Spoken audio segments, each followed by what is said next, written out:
नमस्कार, सलाम, सत श्री अकाल। आप सुन रहे हैं हमारा खास कार्यक्रम क्या चल रहा है भारत, वैशाली का ठाकुर। तो आपके लिए लेकर हाजिर हूँ मैं खास कार्यक्रम, और आज बात करेंगे हम हमारे सारे सेगमेंट्स की, जिसकी बात हम हर रोज करते हैं।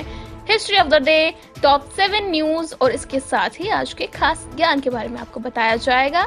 लेकिन उससे पहले एक बात आपके साथ साझा करने जा रही हूँ कि इस दुनिया में असंभव कुछ भी नहीं।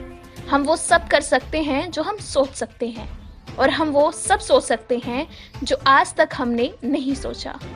तो अगर आपने कुछ सोचा है अपने लिए, अपने भविष्य के लिए, लेकिन आपको लगता है कि ये करना संभव नहीं है, तो आप गलत हैं। अगर आपने अपने लिए कुछ सोचा है तो वो आपके लिए करना भी संभव है। हाँ, लेकिन आपको उसके लिए करने होंगे निरंतर प्रयास और कोशिश और कड़ी मेहनत। जब आप इसका उच्चारण करते हैं असंभव, कहीं ना कहीं इसी में संभव छिपा हुआ है। तो निराश ना हो, हताश ना हो, बस आगे बढ़ते रहें और मुस्कुराते रहें और अपनी मंजिल को पाने के लिए कोशिशें करते रहें। तो चलते हैं आज के इतिहास की ओर। क्या कुछ खास है आज के इतिहास में। भारत में 1950 में पहला भाप इंजन आज ही के दिन चित्तरंजन रेल कारखाने में बनाया गया था। जयनारायण ने 1952 में राजस्थान के मुख्यमंत्री का पद आज ही के दिन ग्रहण किया था। 1956 में कर्नाटक की स्थापना आज ही के दिन हुई थी। भाषा के आधार पर 1956 में मध्य प्रदेश राज्य का गठन भी आज ही के दिन किया गया था। राजधानी दिल्ली को 1956 में आज ही के दिन केंद्र शासित प्रदेश बनाया गया था। वहीं बात करें आंध्र प्रदेश राज्य की स्थापना की, तो वो भी आज ही के दिन 1956 में हुई थी। भारत की तत्कालीन प्रधानमंत्री इंदिरा गांधी की हत्या के बाद 1984 में देश में सिख विरोध दंगे आज के दिन भड़के थे। तो ये थी आज का इतिहास जो कि मैंने आपके साथ शेयर किया। अब बढ़ते हैं कार्यक्रम के अगले सेगमेंट टॉप 7 न्यूज की तरफ। क्या कुछ खास है आज के टॉप 7 न्यूज में आपके साथ हम साझा करेंगे। फ्रांस में नहीं थम रहा हमलों का सिलसिला, अब लियोन में पादरी को गोली मारी, पुलिस की गिरफ्त में आरोपी। फ्रांस के लियोन शहर में एक यूनानी पादरी को उनके गिरजाघर के बाहर गोली मार दी गई। फ्रांस की पुलिस ने घटना की पुष्टि की है। पुलिस ने बताया है कि लियोन में एक गिरजाघर में पादरी पर हमला किया गया। वारदात को अंजाम देने वाले हमलावर घटना स्थल से फरार हो गया। हालांकि बाद में उसे पकड़ लिया गया। एक पुलिस अधिकारी ने बताया है कि पादरी के पेट में गोली लगी है और उनका स्थानीय अस्पताल में उपचार जारी है। पादरी गंभीर रूप से जख्मी हुए हैं। उन्होंने कहा कि हमलावर अकेला था और उसने शिकार करने वाली राइफल से गोली चलाई। फिलहाल हमले के पीछे की वजहों का अभी तक पता नहीं चल पाया है।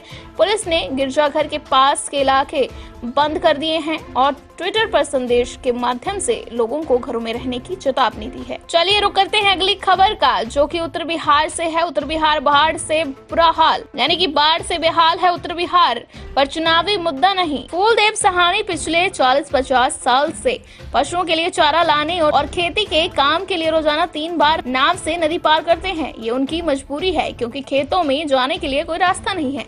शिवहर जिले में फूलदेव सहानी के गांव नकरटिया से गुजरती ही यहां बाढ़ की बदहाली साफ दिखाई देती है। उबड़ खाबड़ सड़क और धूल की चादर इस गांव के हर सदस्य के लिए दिन में 2-3 बार नाव से नदी का पार करना मजबूरी है। कई सालों से पुल और सड़क की मांग हो रही है, आज तक पूरी नहीं हुई। इस बार नाराज ग्रामीणों ने गांव में मतदान बहिष्कार का बैनर टांग दिया है। नदी के किनारे करीब 30-35 साल से एक पुल बनना शुरू हुआ था, उसके खंभे अधूरे पड़े हैं। नदी की धारा मुड़ने से वो अधूरा रह गया। उड़ती धूल के बीच मोटरसाइकिल से जा रहे एक परिवार की तो ग्रामीणों की उम्मीदों पर पानी फिर गया है। काफी सालों से जो पुल बनाने की मांग है वो अधूरी है और पूरा का पूरा उत्तर बिहार जो है वो बाढ़ से बदहाली का सामना कर रहा है। लेकिन न इस बात को चुनावी चर्चा में लाया जा रहा है, न इसका चुनावी मुद्दा बनाया जा रहा है। लोगों की भला किसको परवाह है। राजनीतिक दल तो अपनी राजनीतिक रोटियां सेकने में लगे हुए हैं। चलिए रुक करते हैं अगली खबर का, जो कि गाजीपुर से संबंध रखती है। गाजीपुर में बाहुबली विधायक मुख्तार की पत्नी और बेटों के होटल पर चला बुलडोजर, छावनी में तब्दील हुआ इलाका।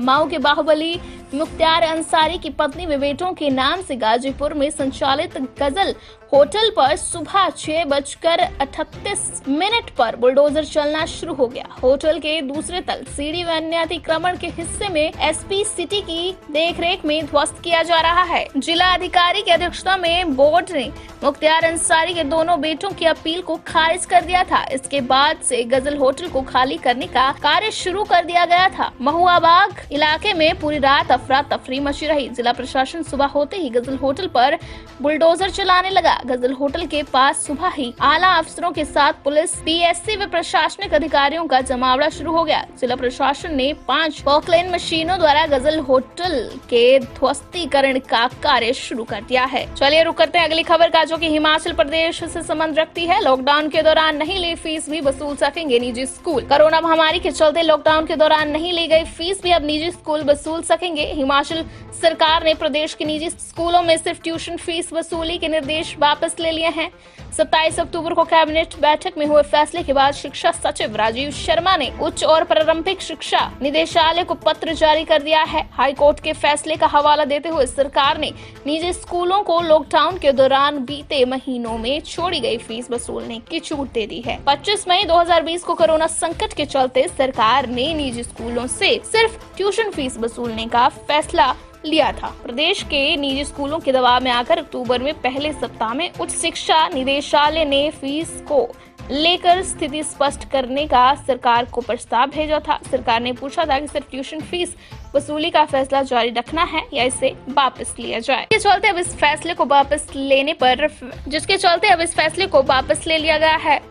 हिमाचल सरकार का बड़ा ही अटपटा सा ये फैसला। पहले निजी स्कूलों को सिर्फ ट्यूशन फीस वसूलने की इजाजत दी जाती है। अब इसके बाद एक और फैसला कि अब ट्यूशन फीस के साथ साथ स्कूलों ने जो फीस नहीं ली है लॉकडाउन के टाइम में उसे भी वसूल सकते हैं। विद्यार्थियों के माता पिता की जेब पर भारी असर डालने वाला है हिमाचल सरकार का ये फैसला।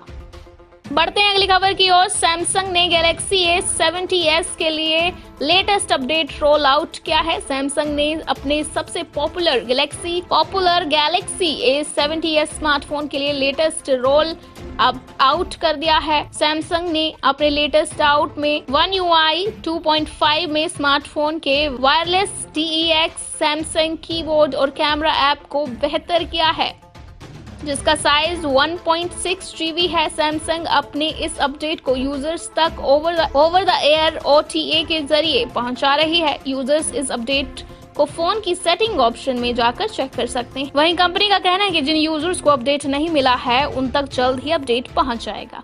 रुक करते हैं एंटरटेनमेंट की दुनिया में। तो एंटरटेनमेंट की दुनिया में क्या कुछ चल रहा है वो आपको बताते हैं। बेहद ही खास खबर एंटरटेनमेंट की दुनिया से हमारे पास आज है, जो आपके साथ हम शेयर करने वाले हैं। 15 किलोमीटर पैदल जंगल पार कर पढ़ने जाती हैं लड़कियां। सोनू सूद ने पूरे गांव के लिए भेज दी साइकिल। लॉकडाउन में मसीहा बनकर उभरे अभिनेता सोनू सूद बीते कई महीनों से लोगों की मदद कर रहे हैं और इस बार भी उन्होंने कुछ ऐसा ही किया है। संतोष चौहान नाम के एक ट्विटर यूजर ने सोनू से कहा था कि उत्तर प्रदेश के मिर्जापुर और सोनभद्र जिले की ऐसी हजारों लड़कियां हैं जिन्हें 5वीं कक्षा के बाद मजबूरन पढ़ाई छोड़नी पड़ती है। संतोष ने लिखा, सोनू सूद जी, गांव में 35 लड़कियां हैं जिन्हें पढ़ने के लिए 8 से 15 किलोमीटर जंगल के रास्ते से जाना पड़ता है।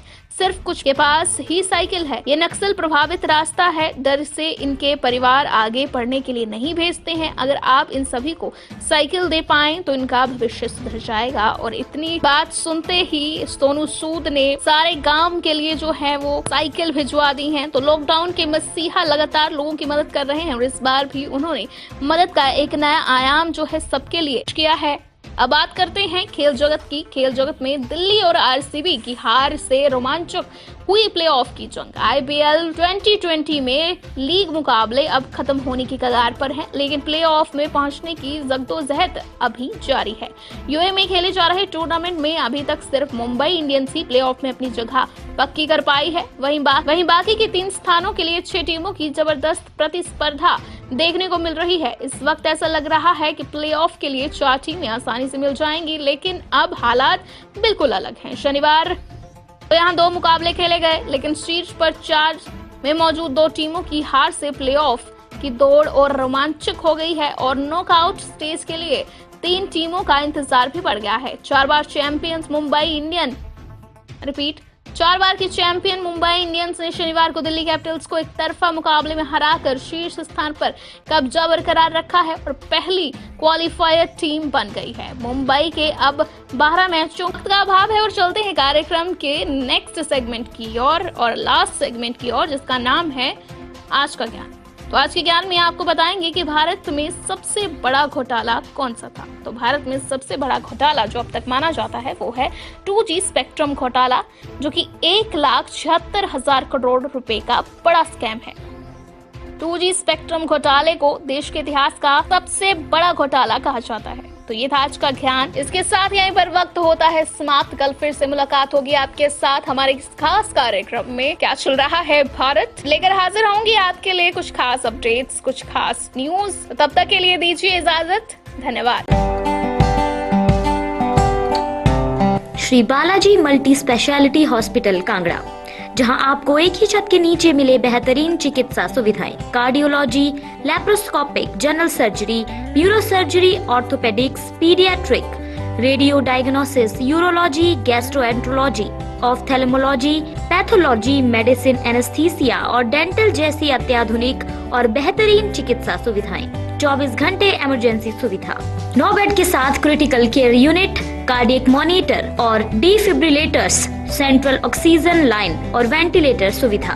हिमाचल प्रदेश के सबसे बड़े निजी स्वास्थ्य सेवा प्रदाताओं में से एक Shri Balaji multi speciality hospital Kangra राष्ट्रीय स्वास्थ्य बीमा योजना के साथ सूचीबद्ध Shri Balaji multi speciality hospital Kangra BPL परिवारों के लिए अस्पताल में कैशलेस भर्ती होने के साथ ही ECH की भी सुविधा।